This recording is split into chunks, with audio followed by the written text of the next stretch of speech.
അസ്സലാമു അലൈക്കും വറഹ്മത്തുള്ളാഹി തആല വബറകാതുഹു. ഈ ആകാശത്ത് നിന്ന് മഴ ഇങ്ങനെ പെയ്തിറങ്ങുമ്പോൾ കാണാൻ നല്ല രസമാണ് അല്ലേ? മഴ എങ്ങനെയാണ് ഉണ്ടാവുക? അത് ഭൂമിയിലെ വെള്ളം ആവിയായി മുകളിലേക്ക് പോയി നീരാവിയായി അവിടെ ബാഷ്പീകരണം നടന്ന് മഴ പെയ്യുന്നൊക്കെയാണ് നമ്മൾ സ്കൂളുകളൊക്കെ പണ്ട് പഠിച്ചിട്ടുള്ളത്. പക്ഷേ ഇസ്ലാമികത്തിൽ ദീനിൽ അള്ളാഹുവിൻ്റെ റസൂലിൻ്റെ ഹദീസിനെ വിളിച്ച് നമുക്ക് പറഞ്ഞു തരിക, ആ മഴയുടെ ഡ്യൂട്ടി ഏൽപ്പിച്ചിരിക്കുന്ന ഒരു മലക്കുണ്ട്. അപ്പോൾ എവിടെ മഴ പെയ്യണമെന്നാണോ റബ്ബിൻ്റെ തീരുമാനം, ആ മലക്ക് നമ്മളോട് അതനുസരിക്കുമെന്നാണ് അള്ളാഹുവിൻ്റെ റസൂൽ സ്വല്ലല്ലാഹു അലൈഹി വസല്ലമ തങ്ങൾ നമ്മെ പഠിപ്പിക്കുന്നത്. അങ്ങനെ മഴയും ഭക്ഷണവും അതുപോലെ എല്ലാ കാര്യങ്ങളും നമുക്ക് തരുന്നത് മീകായിൽ അലൈഹിസ്സലാത്തു വസ്സലാം എന്ന പുണ്യമലക്കാണ്. ആ മലക്കിനെ പറ്റിയാണ് ഇന്ന് നമ്മൾ കഥ പറയുന്നത്. ആരാണ് ആ മലക്ക്? ആ മലക്കിന്റെ സവിശേഷതകൾ എന്താണ്? ആ മലക്കുമായി ബന്ധപ്പെട്ട കാര്യങ്ങൾ എന്തൊക്കെയാണെന്നുള്ള ഒരു കഥ പറയാം. അള്ളാഹു സ്വീകരിക്കുമാറാകട്ടെ. പ്രിയമുള്ളവരെ, കൊടും കാട്ടിൽ ഒരാളുടെയും പ്രവേശനമില്ലാത്ത, ആർക്കും പ്രവേശനമില്ലാത്ത സ്ഥലങ്ങളിൽ കഴിയുന്ന ജീവികൾക്ക് പോലും അള്ളാഹു ഭക്ഷണം എത്തിച്ചു കൊടുക്കലുണ്ട്. സമുദ്രത്തിന്റെ അടിത്തട്ടിൽ കഴിയുന്ന ഓരോ ചെറിയ മീനുകൾ, പരമീനുകൾക്ക് പോലും അള്ളാഹു ഭക്ഷണം എത്തിച്ചു കൊടുക്കലുണ്ട്. അത് ഖിയാമത്ത് നാൾ വരെ ഇത് തുടരുന്നതാണ്. അതിൽ യാതൊരു സംശയമില്ല. ആരാണത് കൊടുക്കുക?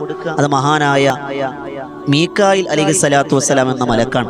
നമുക്ക് മഴ, നമുക്കറിയാം ചില സ്ഥലങ്ങളിൽ പ്രത്യേക മഴയുണ്ടാവും. ഒരു സ്ഥലത്ത് തന്നെ പ്രത്യേക സ്ഥലങ്ങളിൽ മാത്രം മഴ, ചില സ്ഥലം മഴയില്ല. അപ്പോൾ നമ്മൾ അവിടെ മഴയുണ്ടോ? ഇവിടെ മഴയില്ല, ഇവിടെ നല്ല മഴയാണ്.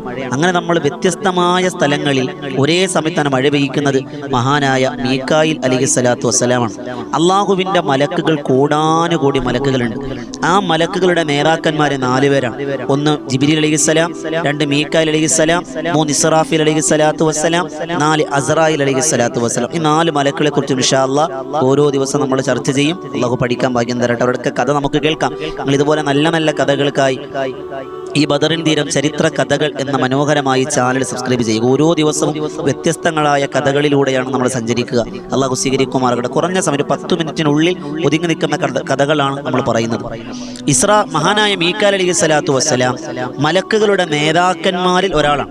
അള്ളാഹുവിൻ്റെ പ്രവാചകൻ സ്വല്ലല്ലാഹു അലൈഹി വസല്ലമ തങ്ങൾ പറഞ്ഞിട്ടുണ്ട്, ദുനിയാവിൽ എനിക്ക് 2 മന്ത്രിമാരുണ്ട്, നാളെ പരലോകത്തും നാളെ സ്വർഗത്തിലും 2 മന്ത്രിമാരുണ്ടെന്നാണ്. ഒന്ന് ദുനിയാവിൽ ഉമർ റളിയല്ലാഹു അൻഹുവും അബൂബക്കർ സിദ്ദീഖ് റളിയല്ലാഹു അൻഹുമാണ്. നാളെ സ്വർഗത്തിൽ പരലോകത്തിൽ മുത്തുനബി തങ്ങൾക്ക് മന്ത്രിയായി കടന്നു വരിക, വലതും ഇടതുമായി നിൽക്കുക ജിബ്രീൽ അലൈഹിസ്സലാത്തു വസ്സലാമും മീകായിൽ അലൈഹിസ്സലാത്തു വസ്സലാമുമാണ്. ആ മീകായിൽ അലൈഹിസ്സലാത്തു വസ്സലാമിന്റെ രൂപത്തെ പറ്റി മുത്തുനബി തങ്ങളുടെ ഹദീസിൽ കാണാം. പ്രകാശത്തിന്റെ വലിയ ഒരു ഗോപുരമാണ്, വലിയ ഒരു ലംഘി മറിയുന്ന പ്രകാശ കിരണമാണ് മഹാനായ മീകായിൽ അലൈഹിസ്സലാത്തു വസ്സലാം.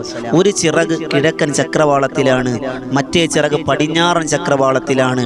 കുങ്കുമത്തിന്റെ സുഗന്ധമാണ്, കുങ്കുമപ്പൂവിന്റെ സുഗന്ധമാണ് മീകായിൽ അലൈഹിസ്സലാത്തു വസ്സലാം വരുമ്പോൾ പലപ്പോഴും അനുഭവപ്പെട്ടിട്ടുള്ളത് എന്ന് ആരംഭപ്പൂവായ മുത്തുനബി തങ്ങളുടെ ഹദീസുകളുടെ ആശയങ്ങൾ നമ്മൾ പഠിപ്പിക്കുന്നുണ്ട്. അപ്പോൾ ഏകദേശം രൂപം അങ്ങനെയാണ്. മാത്രമല്ല മലക്കുകളുടെ നേതാക്കന്മാരിൽപ്പെട്ടൊരു നേതാവും കൂടിയാണ് മീകായിൽ അലൈഹിസ്സലാത്തു വസ്സലാം. നമുക്കറിയാം പരിശുദ്ധമായ കഅബ ശരീഫ്. ആ കഅബയിൽ ഇങ്ങനെ ആളുകൾ ഇങ്ങനെ തവാഫ് ചെയ്തുകൊണ്ടിരിക്കുകയാണ്. അതുപോലെ ആകാശത്ത് കഅബയുടെ മുകളിലായി ബൈത്തുൽ മഅമൂർ എന്ന് പറയുന്ന ഒരു സ്ഥലമുണ്ട്. അവിടെ മലക്കുകൾ തവാഫ് ചെയ്യുകയാണ്. പക്ഷെ അവിടെ ഒരു പ്രത്യേകതയുണ്ട്. ഏതെങ്കിലും ഒരു മലക്ക് ഒരു തവണ തവാഫ് ചെയ്താൽ പിന്നെ ഖിയാമത്ത് നാൾ വരെ ആ മലക്കിന് അവിടെ തവാഫ് ചെയ്യാനുള്ള അവകാശം എന്ന് പറഞ്ഞാൽ അവസരമില്ല. അതാണ്, അത്രയും മലക്കുകൾ ഇങ്ങനെ ഓരോരുത്തർ തവാഫ് ചെയ്തുകൊണ്ടിരിക്കുകയാണ്. ആ മലക്കുകൾ തവാഫ് ചെയ്യുന്നതിലെ അവരുടെ നിയന്ത്രണം, അവരെ നിയന്ത്രിക്കുന്നത് അവരുടെ നേതാവ് മഹാനായ മീകായിൽ അലൈഹിസ്സലാത്തു വസ്സലാമാണെന്ന് മഹാരഥന്മാരുടെ ഹദീസുകളിലൂടെ, മുത്തുനബി തങ്ങളുടെ ഹദീസുകളിലൂടെ മഹാരഥന്മാർ നമ്മെ പഠിപ്പിച്ചു തരികയാണ്. ആ മീകായിൽ അലൈഹിസ്സലാത്തു വസ്സലാം ജീവിതത്തിൽ ചിരിച്ചിട്ടില്ല. അള്ളാഹുവിൻ്റെ റസൂല് സ്വല്ലല്ലാഹു അലൈഹി വസല്ലമ തങ്ങൾ മഹാനായ ജിബ്രീൽ അലൈഹിസ്സലാത്തു വസ്സലാമോട് ചോദിച്ചു, ജിബ്രീലേ അലൈഹിസ്സലാം, ഞാൻ പലപ്പോഴും മീകായിൽ അലൈഹിസ്സലാത്തു വസ്സലാമിനെ കണ്ടിട്ടുണ്ടല്ലോ, ഒന്ന് ചിരിക്കുന്നത് ഞാൻ കണ്ടിട്ടില്ലല്ലോ. ഇത്രമാത്രം അധികാരം കിട്ടിയ, ഇത്രമാത്രം സൗഭാഗ്യങ്ങൾ കിട്ടിയ, ഇത്രമാത്രം നേട്ടങ്ങളുള്ള, അള്ളാഹിൻ്റെ ഇഷ്ടക്കാരിൽപ്പെട്ട, അള്ളാഹുവിൻ്റെ റസൂലിൻ്റെ മന്ത്രിയാകാൻ സാധ്യത കാരണമാകുന്ന ഈ മലക്ക് ചിരിക്കാത്തെന്തേ? ആ സമയത്ത് ജിബ്രീൽ അലൈഹിസ്സലാത്തു വസ്സലാം പറഞ്ഞു, നബിയെ, മഹാനായ മഹാനായ മീക്കായിൽ അലൈഹി സ്വലാത്തു വസ്സലാം ഒരു ആവശ്യത്തിന് വേണ്ടി നരകത്തിന്റെ മുന്നിലൂടെ നടന്നുപോയി. അപ്പൊ അറിയാതെ ഒരു ചെറിയ നോട്ടം നരകത്തിലേക്ക് നോക്കിപ്പോയി. അന്ന് മുതൽ ആ നരകത്തിന്റെ ഭയാനകത കണ്ട്, നരകത്തിന്റെ തീവ്രത കണ്ട്, നരകത്തിന്റെ ഭീമത്സകത കണ്ട്, നരകത്തിന്റെ ആരവം കേട്ട് പിന്നെ മീക്കായിൽ അലൈഹി സ്വലാത്തു വസ്സലാം ചിരിച്ചിട്ടില്ല എന്ന് മഹാനായ മുഖറബുൽ അംലാക്ക് മലക്ക് ജിബ്രീൽ അലൈഹി സ്വലാത്തു വസ്സലാം. ഈ മീക്കായിൽ അലൈഹി സ്വലാത്തു വസ്സലാമിന് ഒരു പ്രത്യേകത, കണ്ണടച്ച് തുറക്കുന്ന വേഗതയിൽ ഭൂമിയിൽ വന്ന് തിരിച്ചു പോകാനുള്ള സമയമുണ്ടെന്നാണ് ഹദീസിൽ കാണാം. മീക്കായിൽ അലൈഹി സ്വലാത്തു വസ്സലാമിന് കണ്ണടച്ചു തുറക്കുന്ന വേഗതയിൽ, കണ്ണടച്ച് തുറക്കുന്നതിന് മുമ്പ് ഭൂമിയിൽ വന്ന് കാര്യങ്ങൾ തീരുമാനാക്കിയിട്ട് തിരിച്ചു പോകാനുള്ള കഴിവുണ്ടെന്നാണ്. അള്ളാഹ് കൊടുത്തൊരു സൗഭാഗ്യമാണ്. അങ്ങനെ ഭൂമിയിലേക്ക് ഒരുപാട് വട്ടം മഹാനായ മീക്കായിൽ അലൈഹി സ്വലാത്തു വസ്സലാം വന്നിട്ടുണ്ട്. എത്രത്തോളം എന്ന് പറഞ്ഞാൽ ചരിത്രത്തിൽ കാണാം, മഹാനായ ഇബ്രാഹിം നബി അലൈഹിസ്സലാം, ഇബ്രാഹിം നബി അലൈഹി സ്വലാത്തു വസ്സലാമിന്റെ കാലഘട്ടത്തിൽ മീക്കായിൽ അലൈഹി സ്വലാത്തു വസ്സലാമും ജിബ്രീൽ അലൈഹി സ്വലാത്തു വസ്സലാമും ഭൂമിയിലേക്ക് ഇറങ്ങി വന്നിട്ടുണ്ട്. അവിടെ അതിഥികളായി കടന്നു വരികയും അള്ളാഹുവിന്റെ പ്രവാചകൻ ഇബ്രാഹിം നബി അന്ത്യസൽക്കാരം നടത്തിയെന്നും അവിടെ ലൂത്ത് നബി അലൈഹി സ്വലാത്തു വസ്സലാമിന്റെ സമുദായത്തെ നശിപ്പിക്കാൻ കടന്നു വന്നവരിൽ മഹാനായ ജിബ്രീൽ അലൈഹി സ്വലാത്തു വസ്സലാമും ഉണ്ട്, മഹാനായ മീക്കായിൽ അലൈഹി സ്വലാത്തു വസ്സലാം. നമുക്കറിയാം ചാവുകടൽ എന്ന് പറയുന്ന ഒരു സ്ഥലമുണ്ട് അല്ലേ? ആ ചാവുകടലിലൊക്കെ പിന്നിൽ മഹാനായ മീക്കായിൽ അലൈഹി സ്വലാത്തു വസ്സലാമിന്റെ കരങ്ങളുണ്ടെന്നാണ്. അവിടെ ചുട്ടുപഴുത്ത കല്ലുകൾ വേയിച്ചത് മീക്കായിൽ അലൈഹി സ്വലാത്തു വസ്സലാമാണ് എന്ന് ചരിത്രത്തിൽ കാണാം. ഒന്നാമത്തത് ഇബ്രാഹിം നബിയുടെ കാലഘട്ടത്തിൽ കടന്നു വന്ന റിപ്പോർട്ടുകൾ കാണാം. മറ്റൊന്ന്, അള്ളാഹുവിന്റെ പ്രവാചകൻ നബിയുന റസൂലുള്ളാഹി സ്വല്ലല്ലാഹു അലൈഹി വസല്ലമ തങ്ങൾ ഹലീമത്തു സഅദിയ റളിയല്ലാഹു അൻഹയുടെ ഉമ്മയ വളർത്തുമ്മയുടെ വീട്ടിൽ കുഞ്ഞുങ്ങളോട് കളിച്ചുകൊണ്ടിരുന്നപ്പോൾ നെഞ്ച് കീറിയ സംഭവം നമുക്കറിയാം. നബി തങ്ങളുടെ നെഞ്ച് കീറി ഹൃദയം പുറത്തെടുത്ത് കഴുകി ശുദ്ധീകരിച്ച ഇബ്ലീസിന്റെ പൈശാചികമായ എല്ലാം മാച്ചു കളഞ്ഞ് ഹൃദയ ശുദ്ധീകരണം നടത്തിയ ആ ഒരു സംഭവത്തിൽ അന്ന് കൂടെ ഉണ്ടായിരുന്നത്, നബി തങ്ങളുടെ നെഞ്ച് കീറാൻ മുന്നിൽ നിന്നത് ജിബ്രീൽ അലൈഹി സ്വലാത്തു വസ്സലാമിനോടൊപ്പം മീക്കായിൽ അലൈഹി സ്വലാത്തു വസ്സലാമാണ്. അതോടൊപ്പം നമുക്കറിയാം അള്ളാഹുവിന്റെ റസൂൽ സ്വല്ലല്ലാഹു അലൈഹി വസല്ലമ തങ്ങൾ പടച്ച തമ്പുരാനെ കാണാൻ ഇസ്രാഉം മിഅ്റാജ് യാത്ര പോയി. ആ ഇസ്രാഉം മിഅ്റാജും യാത്ര പോകാൻ നബി തങ്ങൾക്ക് കൊണ്ടുവന്നത് ബുറാഖ് എന്ന വാഹനമാണ്. അള്ളാഹു ഇൻഷാ അല്ലാഹ് ഭാഗ്യം നമുക്ക് ബുറാഖിനെ കുറിച്ചൊക്കെ പറയാനുണ്ട്. ഓരോ വീട് നമ്മൾ ഇതിലൂടെ പറയും. എല്ലാവരും സബ്സ്ക്രൈബ് ചെയ്യുക. അപ്പൊ ആ ബുറാഖ് എന്ന വാഹനം കൊണ്ടുവന്ന് നിർത്തിയപ്പോൾ നബിതങ്ങൾക്ക് കയറണമല്ലോ. അപ്പൊ നബിതങ്ങൾക്ക് ആ വാഹനത്തിലേക്ക് കയറാൻ ചവിട്ടുപടിയായി നിന്നുകൊടുത്തത്, ചവിട്ടുപടി കൈയാലെ വെച്ചുകൊടുത്ത് ചിറകിനാൽ വെച്ചുകൊടുത്തത് മഹാനായ മീക്കായിൽ അലൈഹി സ്വലാത്തു വസ്സലാം എന്നാണ്. ആ മീക്കായിൽ അലൈഹി സ്വലാത്തു വസ്സലാം ആ ബുറാഖ് എന്ന വാഹനത്തിൽ ചവിട്ടുപടിയായി അള്ളാഹുവിന്റെ പ്രവാചകന് വഴികാട്ടിയായി നിന്നു എന്നാണ്. അത്രയേറെ മഹത്വമുള്ള മലക്കാണ് മഹാനായ മീക്കായിൽ അലൈഹി സ്വലാത്തു വസ്സലാം.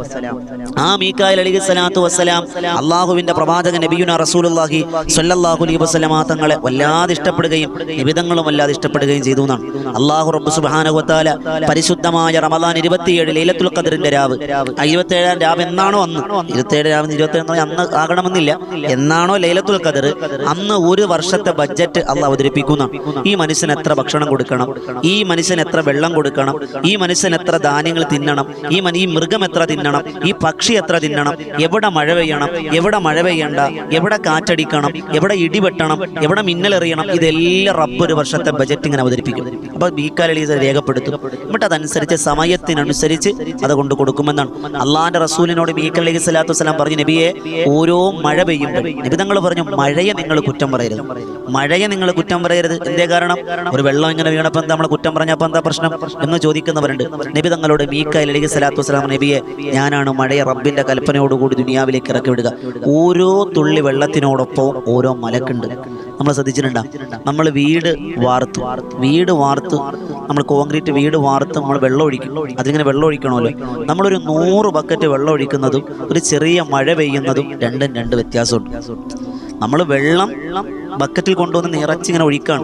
അതിനേക്കാൾ എത്രയോ നല്ലതാണ് ഒരു ചെറിയൊരു മഴ പെയ്താൽ തന്നെ നമ്മൾ പറയും, ഓ മഴ പെയ്ത് ഇന്നെ നനയ്ക്കണ്ട. കാരണം അത്രയേറെ ഒരു ബറക്കത്ത്, ഒരു വിശാലത ഒരു തുള്ളി വെള്ളത്തിനുണ്ട്. നമുക്കറിയാം, ഒരു ചെറിയ മഴ പെയ്താൽ തന്നെ ഉണങ്ങിക്കിടക്കുന്ന സസ്യങ്ങളൊക്കെ എന്ത് ചെയ്യും? മുളച്ചു വരും. എന്തേ കാരണം? നബി തങ്ങളോട് മീക്കായിൽ അലൈഹി സ്വലാത്തു വസ്സലാം പറഞ്ഞു, ഒരു തുള്ളി വെള്ളത്തിനോടൊപ്പം എൻ്റെ ഓരോ മലക്കുകൾ ഭൂമിയിലേക്ക് ഇറങ്ങുന്നുണ്ട്. എവിടെയാണോ മഴത്തുള്ളി വീഴുന്നത് ഇവിടെയൊക്കെ ബറക്കത്തുണ്ടാകും. മലക്കുകളുടെ സാന്നിധ്യമുണ്ട്, മലക്കുകളുടെ പ്രാർത്ഥനയുണ്ടെന്ന് മുത്ത് മുത്ത് നബി തങ്ങളോട് മീക്കായിൽ അലൈഹി സ്വലാത്തു വസ്സലാം പറഞ്ഞു എന്നാണ്. ഞാൻ ഈ സംഭവം പറഞ്ഞെന്തിനെന്നറിയോ? ഈ മീക്കായിൽ അലൈഹി സ്വലാത്തു വസ്സലാമിൻ്റെ ചുരുങ്ങിയ കഥകൾ നിങ്ങളോട് പറഞ്ഞെന്തിനെന്നറിയോ? നമ്മൾ ഒരു ഗ്ലാസ് വെള്ളം കുടിക്കുമ്പോൾ, നമ്മൾ ഭക്ഷണം കഴിക്കുമ്പോൾ മീക്കായിൽ അലൈഹി സ്വലാത്തു വസ്സലാമിൻ്റെ കരുണയാണ്, മീക്കായിൽ അലൈഹി സ്വലാത്തു വസ്സലാം കാരണമാണ് റബ്ബ് നമുക്ക് തന്നത് എന്ന് നമ്മൾ മറന്നു പോകരുത്. നമ്മൾ ആ മലക്കിനെ നമ്മൾ എപ്പോഴും ഓർത്ത് വെക്കുക. നമ്മുടെ ഭക്ഷണം, നമ്മുടെ പാനീയം, നമുക്ക് മഴ പെയ്യുമ്പോൾ, ഇടിവെട്ടുമ്പോൾ, കാറ്റ് പെയ്യുമ്പോൾ ഇതെല്ലാം മീക്കായിൽ അലൈഹി സ്വലാത്തു വസ്സലാമിന്റെ ഡ്യൂട്ടിയാണെന്നും ആ മീക്കായിൽ അലൈഹി സ്വലാത്തു വസ്സലാമിന്റെ തൃപ്തിയോടെ നമുക്ക് സ്വർഗത്തിൽ പോകാൻ കഴിയുമെന്നും നമ്മൾ മറന്നു പോകരുത്. 4 നേതാക്കന്മാരുണ്ട്: ജിബ്രീൽ അലൈഹിസ്സലാം, മീക്കായിൽ അലൈഹി സ്വലാത്തു വസ്സലാം, ഇസ്രാഫീൽ അലൈഹിസ്സലാം, അസ്രായിൽ അലൈഹി സ്വലാത്തു വസ്സലാം. ഇൻഷാ അല്ലാഹ് ഓരോരോ ദിവസവും ഓരോ കഥകളാണ്. ഇതുപോലെയുള്ള സുന്ദരമായ കഥകൾ ഇഷ്ടമായില്ലേ? അഭിപ്രായങ്ങൾ രേഖപ്പെടുത്തി അല്ലാഹ് ഭാഗ്യം എല്ലാവരും ലൈക്ക് ചെയ്യണം, ഷെയർ ചെയ്യണം, മറ്റുള്ളവർക്ക് എത്തിച്ചു കൊടുക്കണം. ഇതുപോലെയുള്ള നല്ല നല്ല കഥകൾക്കായി ബദറിൻ തീരം ചരിത്ര കഥകൾ എന്ന ഈ ചാനൽ സബ്സ്ക്രൈബ് ചെയ്യുക. പുതിയൊരു കഥയുമായി നാളെ 12 മണിക്ക് നമുക്ക് കണ്ടുമുട്ടാം. അല്ലാഹ് സ്വീകരിക്കട്ടെ. അതോടൊപ്പം വോയിസ് ഓഫ് ഷഫീഖ് ബദരി എന്നൊരു ചാനലും ബദറിൻ തീരം ആത്മീയ മജ്ലിസ് എന്ന മറ്റൊരു ചാനലുണ്ട്. 2 ലിങ്ക് നമ്മൾ കമന്റിൽ പിൻ ചെയ്ത് വെച്ചിട്ടുണ്ട്. നിങ്ങളൊക്കെ അത് കാണുക, കേൾക്കുക, സബ്സ്ക്രൈബ് ചെയ്യുക, ദുആ ചെയ്യുക. നിങ്ങളുടെ അഭിപ്രായങ്ങളൊക്കെ കമന്റ് ബോക്സിൽ രേഖപ്പെടുത്തുക. നിനക്ക് മറുപടി തരാം. അല്ലാഹ് സ്വീകരിക്കട്ടെ. നിങ്ങൾക്ക് ഇഷ്ടമുള്ള കഥകൾ അതിലൂടെ എഴുതി അറിയിക്കാം. ആ കഥകളൊക്കെ നമുക്ക് ഇൻഷാ അല്ലാഹ് കിട്ടുന്നതനുസരിച്ച് നിങ്ങൾക്ക് പറഞ്ഞു തരാം. നിങ്ങൾക്ക് വേണ്ടിയുള്ള കഥ പറച്ചിലാണ്. അപ്പോൾ നിങ്ങൾക്കൊരു കഥ കേൾക്കണമെന്നുണ്ടെങ്കിൽ ഇന്ന ആളെ കുറിച്ച് പറയണം, നമുക്ക് പറയാം. അല്ലാഹു ഭാഗ്യം തരട്ടെ. ഇൻഷാ അല്ലാഹ് ദുആ വസിയത്തോടെ അസ്സലാമു അലൈക്കും വറഹ്മത്തുള്ളാഹി തആല വബറകാതുഹു.